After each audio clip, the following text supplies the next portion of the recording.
सवालात, एतराजात, मुश्किलात का हल निकल आया। पाकिस्तान क्रिकेट बोर्ड ने वर्ल्ड कप के कप्तान का ऐलान कर दिया। सरफराज कप्तान थे, हैं और रहेंगे। एहसान मानी, जो कि पाकिस्तान क्रिकेट बोर्ड के चेयरमैन हैं, कहते हैं कि हम सरफराज के साथ चलेंगे। पूरा क्रिकेट बोर्ड सरफराज को सपोर्ट करता है। उन्होंने कहा कि पहले दिन से कहा है कि सरफराज कप्तान हैं और कप्तान रहेंगे जब तक कोई और फैसला नहीं होता। हर सीरीज से पहले कयास आराइयां शुरू हो जाती हैं, ये अफसोसनाक है। हम सब सरफराज को सपोर्ट करते हैं, इंशाल्लाह उन्हीं की लीडरशिप में दोबारा कामयाबी हासिल करेंगे। एहसान मानी ने यह भी कहा कि सरफराज कप्तान हैं और उन्हीं के साथ आगे चलेंगे। सरफराज अहमद का कहना है कि मुझ पर एतमाद करने का पीसीबी और चेयरमैन का शुक्रिया। मेरी काबिलियत पर एतमाद किया, पूरा उतरने की कोशिश करूंगा। उन्होंने कहा कि पाकिस्तान के लिए अच्छे से अच्छा करने की कोशिश करूंगा। पेशावर ज़ल्मी के कप्तान डैरन सैमी और चेयरमैन पेशावर ज़ल्मी जावेद आफरीदी की DGISPR major general Asif Ghafoor से मुलाकात। DGISPR major general Asif Ghafoor का कहना है कि डैरन सैमी की एक बार फिर पाकिस्तान आमद और पाकिस्तानियों से मोहब्बत के जज्बे को सराहते हैं। उन्होंने कहा कि army chief general Qamar Javed Bajwa की जानिब से भी डैरन सैमी को खुशामदीद कहते हैं। डैरन सैमी जिस तरह पाकिस्तान से मोहब्बत करते हैं, पाकिस्तानी कौम के भी उनके लिए यही जज्बात हैं।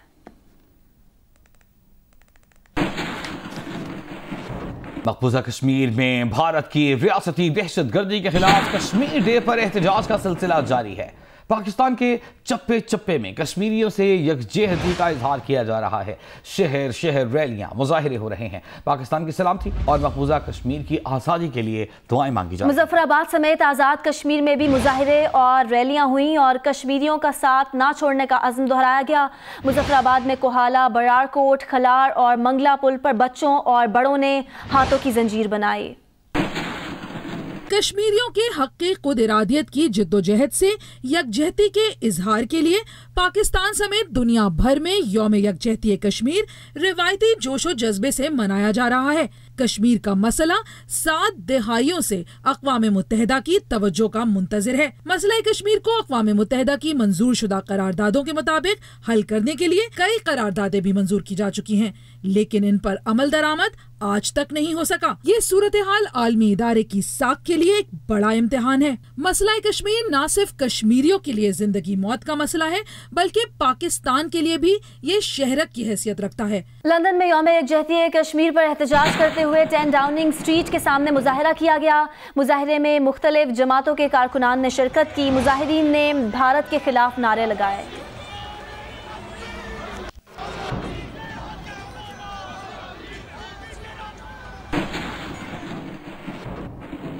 नून लीग के रहनुमा मुशाहिद हुसैन सैयद ने कहा है कि आज मुल्क की तमाम जमातों ने चारों सूबों में मसले कश्मीर पर कश्मीरियों से इजहारे यकजहती किया। बरतानवी पार्लियामेंट में लोगों ने भी खुलकर कश्मीर पर बात की। आज भारत को एक मजबूत पैगाम गया है और कश्मीरियों को भी ये पैगाम गया है कि पूरी पाकिस्तानी कौम उनके साथ है।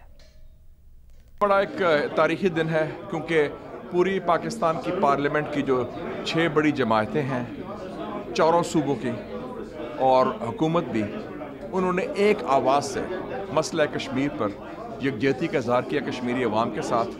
और बरतानवी पार्लियामेंट के भी लोग, चाहे हिज़्ब इख्तलाफ के हों, हिज़्ब इक़्तिदार में हों, उन्होंने भी टिका के खुल के कश्मीर की बात की। तो मैं समझता हूँ कि मसला कश्मीर को बैनुल-अक़वामी तौर पर उजागर करने के लिए और एक मजबूत पैगाम देने के लिए यकजहती का कश्मीरी अवाम के साथ आज एक नादर मौका था और ये मौका पूरी तरह इस्तेमाल हुआ। और हम समझते हैं कि एक स्ट्रॉन्ग मैसेज हिंदुस्तान को गया है, जो बहुत नाराज़ है आज की कॉन्फ्रेंस पर, और एक मैसेज कश्मीरी अवाम को गया कि सब हम एक आवाज़ से बात कर रहे हैं। और साथ साथ एक तब्दीली आ रही है। कोरिया, करतारपुर, काबुल, अमन की बात हो रही है, तब्दीली की बात हो रही है, लेकिन मकबूजा कश्मीर में स्टेटस को कायम है। हिंदुस्तान की काबिज़ फ़ौज बहुत देर तक कंट्रोल नहीं कर सकती और इस तब्दीली को लाने के लिए हम पूरी कोशिश करेंगे। स्टेटस को एक्सेप्टेबल नहीं है और इसलिए इंशाअल्लाह जो अगली हेयरिंग हो रही है 19 फरवरी को ब्रसल्स में यूरोपियन पार्लियामेंट की, वो भी इस मसले को उजागर करेगी। स्पीकर कौमी असम्बली ने 36 कायमा कमेटियां कायम कर दी हैं। कौमी असम्बली सेक्रेटेरिएट ने नोटिफिकेशन भी जारी कर दिया है। स्पीकर कौमी असम्बली ने 36 कायमा कमेटियां कायम कर दी हैं। कौमी असम्बली सेक्रेटेरिएट ने नोटिफिकेशन जारी कर दिया है।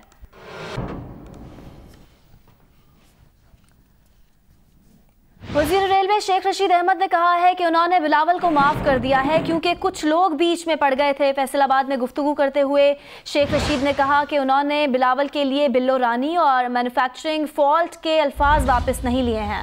उन्होंने कहा कि रानी से सुलह हो गई है मगर जो एक बार कह दें कभी वापस नहीं लेते। साबिक वज़ीर आज़म नवाज शरीफ से मुताल्लिक़ सवाल पर शेख रशीद का कहना था कि शरीफों की सारी बीमारियों का इलाज लाल हवेली में मौजूद है। उन्होंने आपसे माफी मांग ली है, आया कि ये इस बात में सदाकत है? अगर सदाकत है तो आप माफ कर देंगे उसको? मैंने माफ कर दिया है। अल्लाह के नबी ने कहा माफ करने में अजमत है। वो परसों कहा था ना, नहीं वापस, जो मैं कह दूं वो जिंदगी में वापस नहीं लेता। हो मेरी सुलह गई है रानी के साथ। मैं कह चुका हूं कल के पथरी का इलाज जो है ये कोई ऐसी बड़ी बीमारी नहीं, लाल हवेली में दम से पथरी निकलती है। इनको सारी जो बीमारियां हैं उसका इलाज लाल हवेली में है, क्योंकि शहबाज साहब के डॉक्टर ने कहा कि इसको खुली फजा में रखो, हमारी छत बहुत ऊंची है।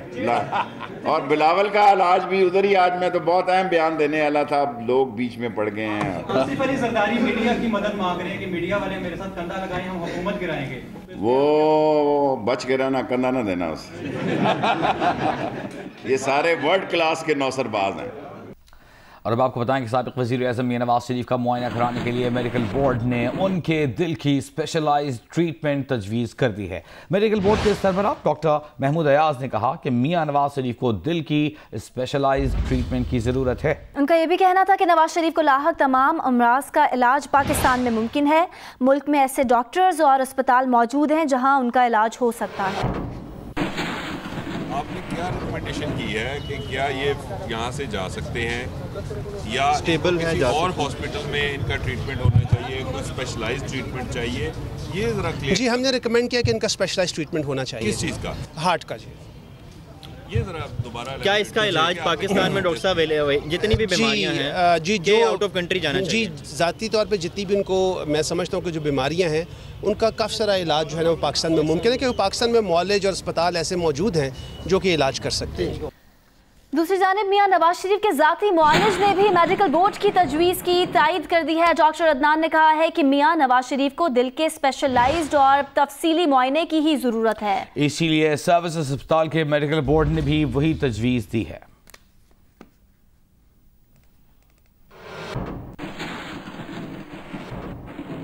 तहरीक इंसाफ की हुकूमत ने पंजाब में हुक्मरानी का नया मॉडल तजवीज़ किया है, जिसके मुताबिक सूबे में 7 एडिशनल चीफ सेक्रेटरीज तैनात होंगे। हर एडिशनल चीफ सेक्रेटरी अपने शोबे से मुतालिक महकमों में पॉलिसी साजी और कारकर्दगी का जिम्मेदार और निगरान होगा। इसके साथ इन्हीं शोबों के मुतालिका सूबाई और वफाकी वज़रा पर मुश्तमिल राब्ता कमेटी भी बनाई जाएगी।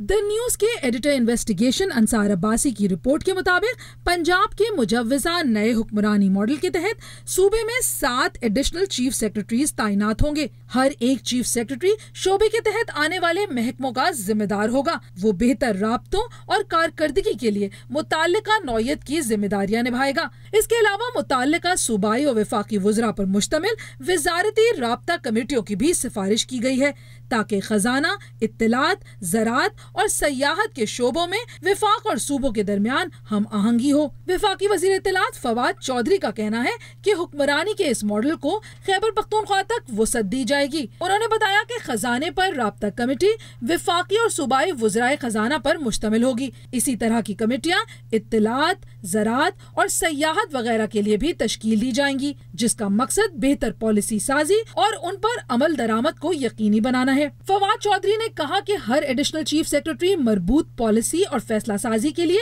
3 से 4 सूबाई महकमों का जिम्मेदार होगा। उन्होंने मिसाल देते हुए कहा कि जैसे एक एडिशनल चीफ सेक्रेटरी मवेशी, आबपाशी, माहीगीरी और ज़राअत का जिम्मेदार और निगरान होगा। वजीर आजम की जेर सदारत गुज़िश्ता इतवार को पंजाब में इजलास हुआ, जिसमें हुक्मरानी के नए मुजव्वजा मॉडल पर गौर किया गया। वजीर आजम के मुशीर खजाना सलमान शाह ने पंजाब में हुक्मरानी का नया ढांचा तजवीज़ किया है। दिलचस्प बात यह है कि हुकूमती ढांचे, हुक्मरानी और सिविल सर्विस इस्लाहात के लिए 2 मुआवनीन खुसूसी पहले ही मौजूद हैं, ताहम दोनों ने अभी तक कोई इस्लाह तजवीज़ नहीं की और वजीर आजम को सलमान शाह का नया हुक्मरानी मॉडल बेहतर लगा।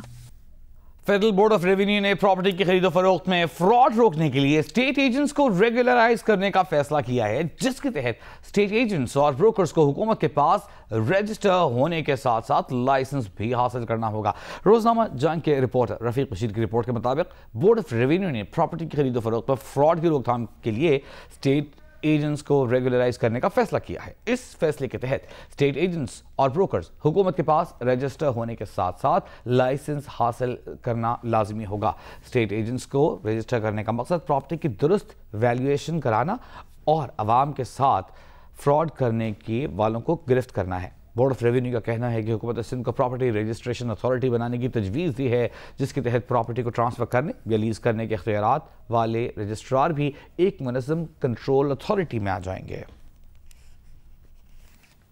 मुस्लिम लीग नून के रहनुमा राना तनवीर ने कहा कि हुकूमत की तरफ से डील की बातें की जा रही हैं, आखिर डील हो किससे रही है ये भी बताएं। राना तनवीर ने साबिक़ वज़ीर आज़म नवाज शरीफ की अयादत के लिए सिविल अस्पताल आमद के मौके पर गैर रस्मी गुफ्तगू की। गुफ्तगू में उन्होंने कहा कि नवाज शरीफ आर्ज़ाए क़ल्ब में मुब्तला हैं, उनके ख़ानदान के लोगों को तशवीश है।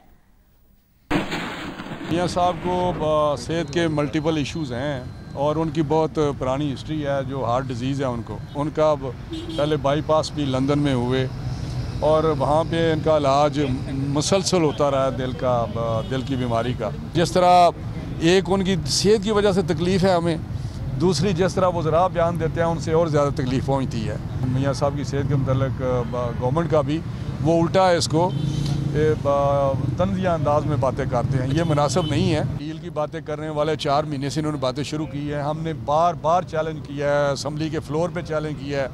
मियां साहब ने खुद भी बात किया है किससे डील हो रही है, कौन डील की बातें कर रहा है, किससे डील मांगी है, तो वहाँ पे इनके पास कोई जवाब नहीं होता।